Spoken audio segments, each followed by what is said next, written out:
গত 2 দশক ধরে এই ভ্যান চালিয়েই বাদশা মিয়া তার পরিবারের মুখে দুবেলা ভাত তুলে দিয়েছেন। দারিদ্র্যের এই কষাঘাত থেকে কোনোদিন মুক্ত হতে পারবেন সেই স্বপ্নও হয়তো দেখা হয়নি তার। কিন্তু সীমাহীন এই দারিদ্র্যের বোঝা হয়তো বাদশা মিয়াকে আর বেশি দিন টানতে হবে না, কারণ তার মেয়ে সীমা কয়েক বছরের মধ্যেই হয়ে উঠবেন পুরো দস্তুর ডাক্তার। সমাজের সবচেয়ে সম্মানিত পেশাগুলোর একটি ডাক্তারের বাবা হতে চলেছেন তিনি। তবে এই সম্মান যার হাত ধরে আসছে তিনি সীমা আক্তার, বাদশা মিয়ার বড় মেয়ে। নরসিংদীর রায়পুরা উপজেলার সীমা আক্তার নিজের অক্লান্ত পরিশ্রমের ফল হিসেবে স্থান করে নেন মেডিকেল ভর্তি পরীক্ষায় উত্তীর্ণদের একজন হিসেবে। ফরিদপুর মেডিকেল কলেজ হাসপাতালে ভর্তি হবেন তিনি। ভ্যান চালক বাবা আর স্থানীয় হাসপাতালের একজন আয়া মা লায়লা বেগম কয়েক বছর পরই পরিচিত হবেন ডাক্তার সীমা আক্তারের মা বাবা হিসেবে। মনে করেন রাইতে দিনে লেখাপড়া করছে, দেখছি বাবা মাঝে মাঝে শাশুড়ি চায় না ফোন তো লাইতে খাওয়াইছে, পূজা করে থাকার লাগে। নিজে না চা খায়, মেয়ের আইনে চা খাওয়াইছি দোকান থেকে। ছোটবেলার থেকে আল্লাহ করতে মেয়েটা ভালো। 5-এতে বৃত্তি পাইছেন, 8-এতে প্লাস হয়েছে, মেট্রিকেতে গোল্ডেন প্লাস হয়েছে। খরচটা মনে করেন আমার স্ত্রী কাজ করে, মেয়েটার লাগে কাজ করে, আর আমি ফাঁকে ফাঁকে কিছুটা বুড়ি এটার মধ্যে যে সময় যেটা লাগছে সাথে সাথে তো এনে দিতে পারছি না, একটু কষ্ট হয়েছে। খাতা কলম এটা সেটা পরার কাপড় অনেক অনেক জিনিস ওদের খাইতে ইচ্ছা হয়েছে, দিতে পারছি না। এগুলো থেকে অনেক কষ্ট পাইছে। লেখাপড়াটা অনেক ভাল লাগে, আর সবাই দেখি করে টোরে আমারও ভাল লাগে। লেগে আমার ইচ্ছা ছিল যে আমার মেয়েটার যে মাথার ব্রেনটাও ভালো আর হেরও ইচ্ছা আছে করার। লেগে আমি হেরে কইছি তুই কিন্তু চিন্তা করিস না, আমি যেমনি পারি রক্ত বিচ্ছা হইলো তোর আমি পড়াই নিয়াম। তবে সাফল্যের এই পথ সহজ ছিল না সীমার জন্য। অভাব অনটনের সঙ্গে পরিবারের যুদ্ধ আর শত প্রতিকূলতাকে পাশ কাটিয়ে প্রায় 20 কিলোমিটার দূরের কলেজে নিয়মিত যাতায়াত করতে হয়েছে তাকে। ভৈরবের রফিকুল ইসলাম কলেজ থেকে এইচএসসিতে জিপিএ 5 পেয়েছেন তিনি। নিরন্তর সংগ্রামের অংশ হিসেবে আরো কঠিন পথ পাড়ি দিয়ে ভর্তি যুদ্ধে অংশ নেন। অবশেষে সাফল্যও ধরা দিয়েছে লড়াকু সীমার কাছে।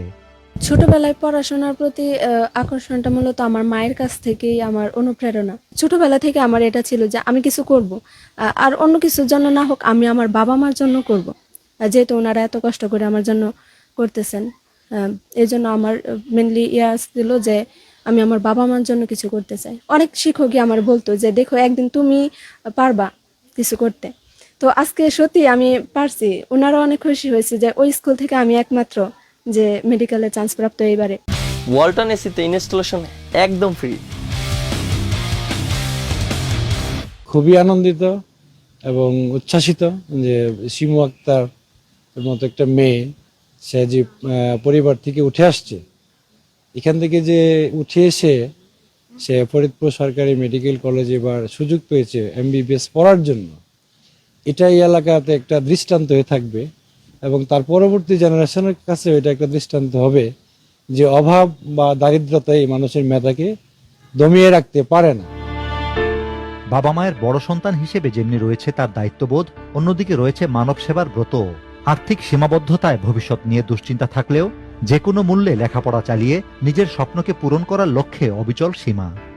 যেহেতু আমি আমার কাছ থেকে দেখছি যে আর্থিক দিকটা মানুষের কতটা আঘাত করে মানুষের, আমি পদে পদে এটা পাই আসছি যে আসলে কষ্ট কি জিনিস। এটা আমার মতো হয়তো যারা আছে তারাই বুঝতে পারবে, সবাই এটা আসলে বোঝা পসিবল না, আসলে পসিবল না তাদের পক্ষে। তবে আমার হ্যাঁ যেটা বলছেন সেবা দেওয়ার কথা, আমি করতে চাই তাদের জন্য যারা আমার মতো, আমি তাদের জন্য করতে চাই। এমনই একজন ডাক্তার হইতে পারি যেন আমার দ্বারা মানুষের এই যে আঘাতগুলা, হয়তো আমি মানুষের মনের আঘাত দূর করতে পারবো কিনা জানি না, কিন্তু শারীরিক আঘাতগুলা ব্যথাগুলা যেন আমার দ্বারা উপশম হয়, আল্লাহর কাছে এটাই আমার চাওয়া। হতদরিদ্র পরিবার থেকে সফলতার কাছাকাছি আসতে পারায় আনন্দিত গোটা গ্রামের মানুষ। আসার পর আমি দেখলাম তাদের পারিবারিক অবস্থা দেখে আমি খুবই আবেগ আপ্লুত হয়েছি এবং চিন্তা করছি যে এরকম পরিবেশ থেকেও মানুষ কিভাবে কঠোর পরিশ্রম এবং মেধার মাধ্যমে এক সরকারি মেডিকেল কলেজে চান্স পেতে পারে। আশা করি যে পুরা লাইফুরা থানার মানুষ খুশি শুনে, সবাই কইতাছে জানে যে এমন একটা ফ্যামিলিতে এটাও ছিলা করে খালি আই মানুষ আরো দেখতো, সবাই মনের মাঝে খুব আনন্দ পারা খুশি। ডাক্তার হয়ে সবারে আশা করি গরিব দুঃখী সবাইরই দেখবো আমার বোনে।